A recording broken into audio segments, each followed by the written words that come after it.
जिस विद्यालय में हम आज पहुंचने वाले हैं, जिसे आज अटल उत्कृष्ट राजकीय इंटर कॉलेज सरायखेत अल्मोड़ा के नाम से जाना जाता है, वह कभी श्री भगवती राजकीय इंटर कॉलेज के नाम से भी जाना जाता था। विद्यालय की स्थापना की बात अगर करें हम, तो न्याय पंचायत गुदलेख के अंतर्गत अन्य भी आने वाले अधिकतर ग्रामवासियों के साथ साथ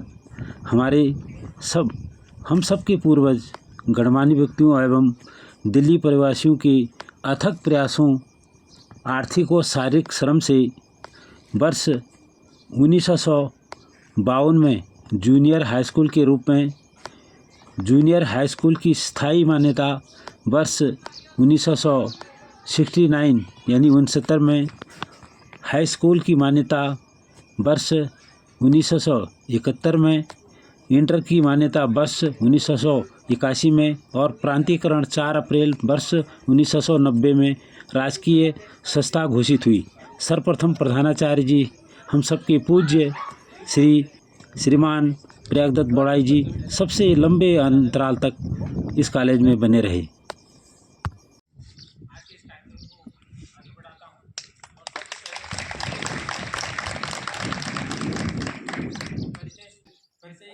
संक्षिप्त थोड़ा सा कविता के रूप में।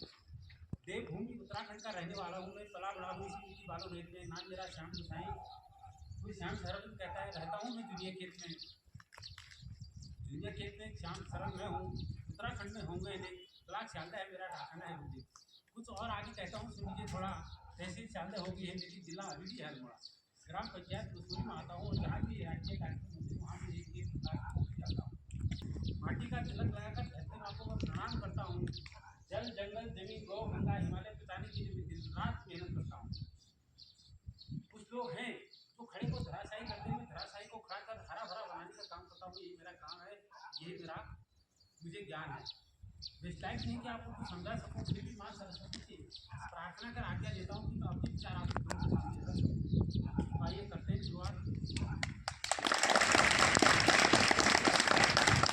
पिछले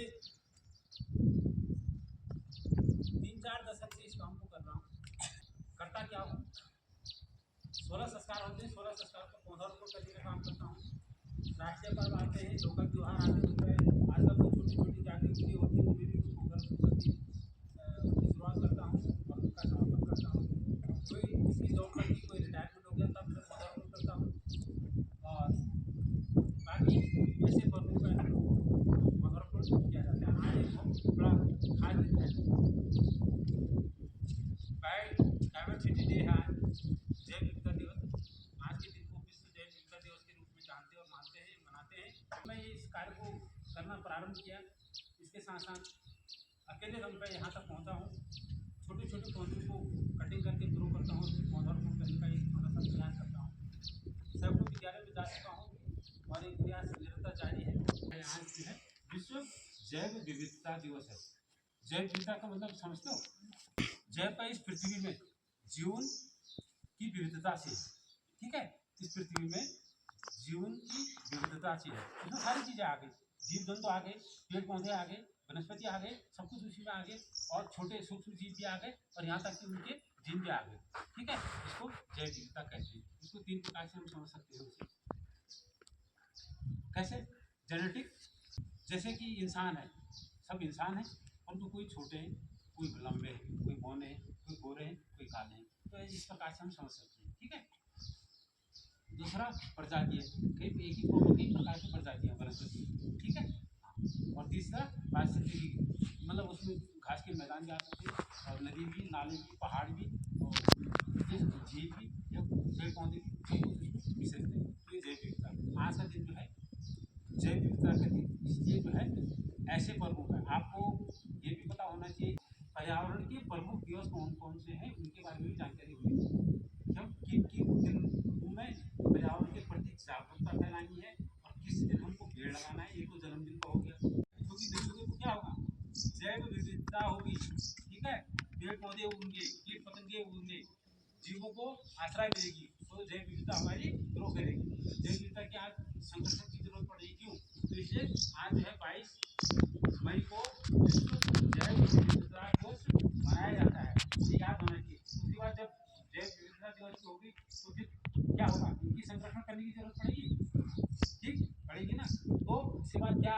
जून में विश्व पर्यावरण दिवस कब मनाया जाता है?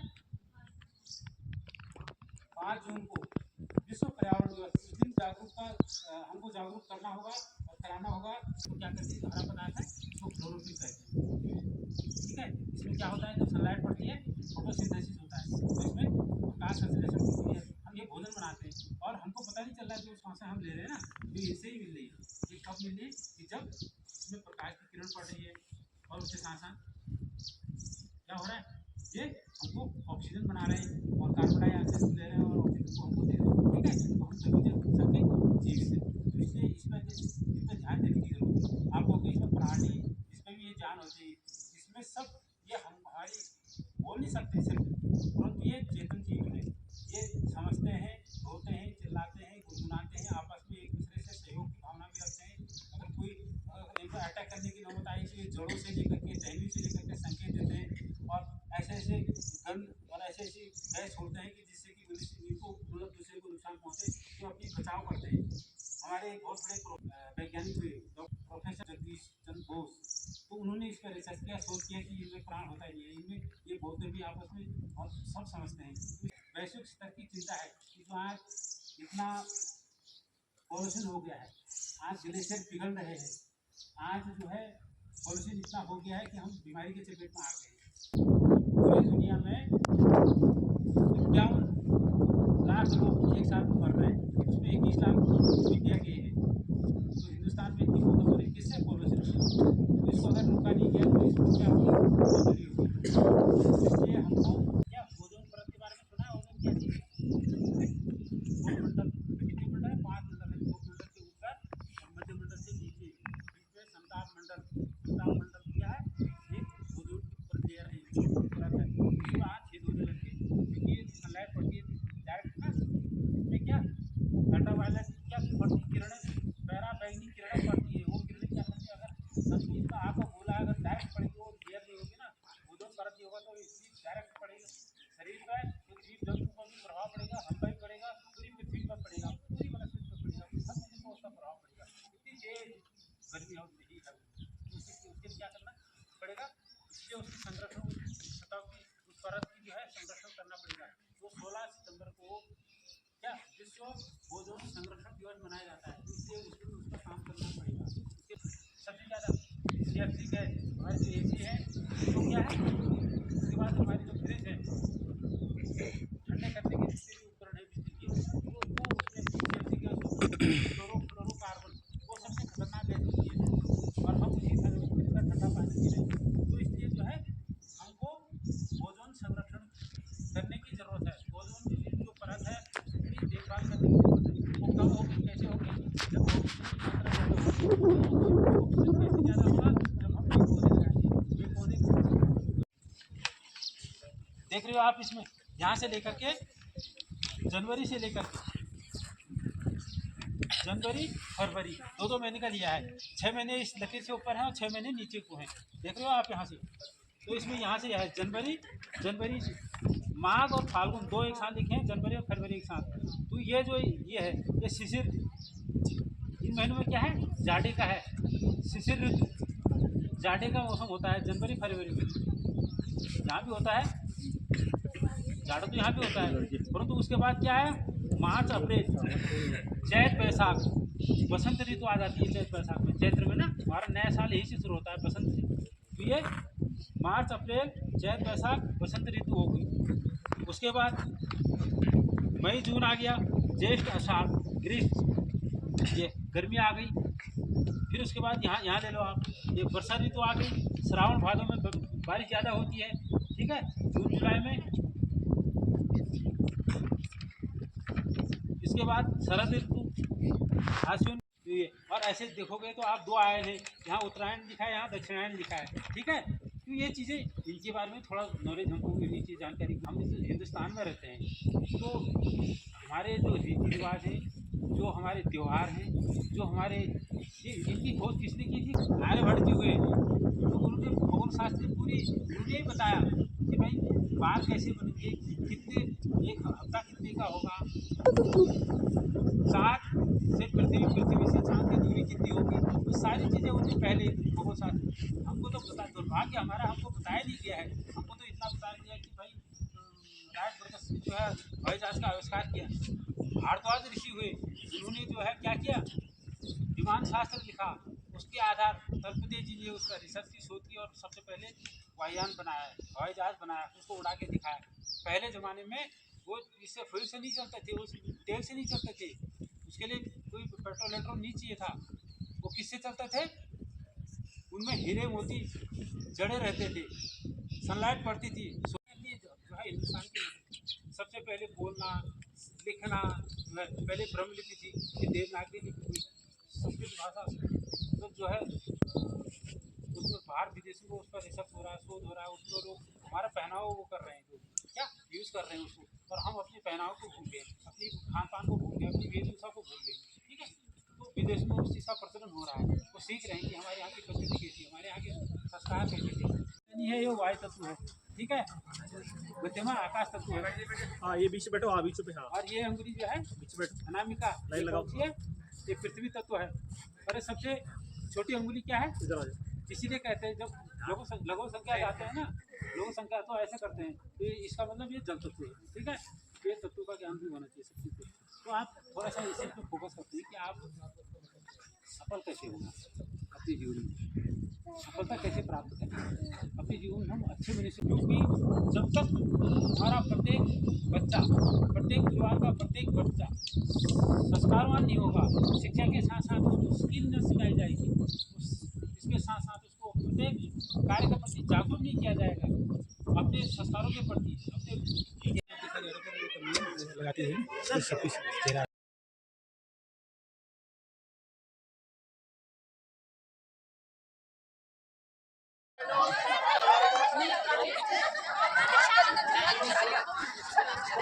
ये बच्चे घर जाते हुए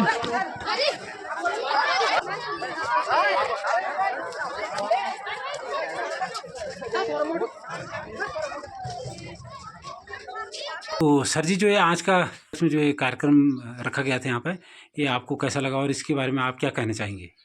मैं आज के कार्यक्रम के लिए गुसाई जी को बेहद धन्यवाद दूंगा कि वो अपने व्यस्त समय में से समय निकाल के हमारी संस्था में आए, उन्होंने बच्चों को जागरूक किया, उन्होंने ये बताया कि पर्यावरण हमारे लिए क्या जरूरी है, अच्छी आदतों के बारे में बताया। मैं चाहूँगा कि आप समय समय पर आएँ, और काफ़ी अच्छा अनुभव रहा। मैं छात्रों की आंखों में देख रहा था कि वो जिज्ञासा से सुन रहे थे, और इस तरह कार्यक्रम होते रहने चाहिए। जी चलो, धन्यवाद सर।